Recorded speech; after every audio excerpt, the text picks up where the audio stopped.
অব্যাহত ইসরায়েলি সামরিক আগ্রাসনে চরম বিপর্যয়ের মুখে পড়েছে গাজার শিক্ষা ব্যবস্থা। উপত্যকাটির প্রায় 7,85,000 শিক্ষার্থী তাদের মৌলিক শিক্ষার অধিকার থেকে বঞ্চিত হচ্ছে।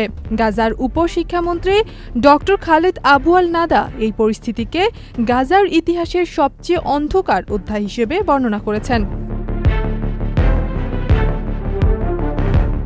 তিনি বলেছেন, স্কুল, কলেজ, বিশ্ববিদ্যালয়ে ছাত্রছাত্রী ও শিক্ষক কেউই আর নিরাপদ নয় গাজায়। জাতির মেরুদণ্ড তৈরির এই কারখানাগুলোকে সুপরিকল্পিতভাবে লক্ষ্যবস্তু করা হয়েছে। ধ্বংসযজ্ঞের এই নীলনকশার লক্ষ্য শুধু কাঠামোগত নয়, বরং ফিলিস্তিনদের পরিচয় ও ভবিষ্যৎ মুছে দেয়া। আন্তর্জাতিক মানসম্পন্ন টেম্পার গ্লাসের ওয়ালটন গ্যাস স্টোভ, আপনার রান্নাঘরের পারফেক্ট পার্টনার। সম্প্রতি খান ইউনিসের ইসলামিক ইউনিভার্সিটির একটি শাখায়ও বিমান হামলায় বিধ্বস্ত হয়েছে। শিশুরা ইতিমধ্যে তাদের পড়াশোনার ধারাবাহিকতা হারিয়েছে।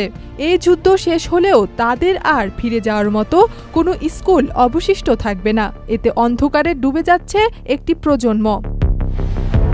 ইসরায়েলি আগ্রাসন বন্ধ করতে, ধ্বংস হওয়া শিক্ষা প্রতিষ্ঠানগুলো পুনর্গঠন করতে এবং গাজায় ছাত্র শিক্ষার্থীদের পাশে দাঁড়াতে আরব ও ইসলামী দেশগুলোর প্রতি জরুরি আহ্বান জানিয়েছেন গাজার শিক্ষা মন্ত্রণালয়।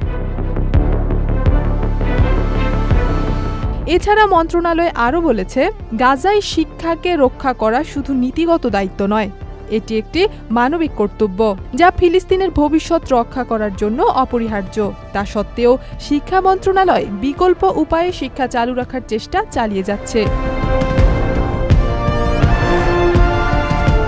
মাঠে অথবা তাঁবুতে গড়ে উঠেছে স্কুল। এতে স্থানীয় ও আন্তর্জাতিক অংশীদারদের সহযোগিতাও রয়েছে। কখনো কখনো অনলাইনেও নেওয়া হচ্ছে ক্লাস। কিন্তু চলমান সহিংসতার কারণে গুরুত্বপূর্ণ পরীক্ষাগুলো নেওয়া সম্ভব হচ্ছে না। ফলে সম্পূর্ণ একটি প্রজন্ম বহু বছরের জন্য শিক্ষার সুযোগ থেকে বঞ্চিত হতে পারে। ইথিলা কবির প্রমা, চ্যানেল আই।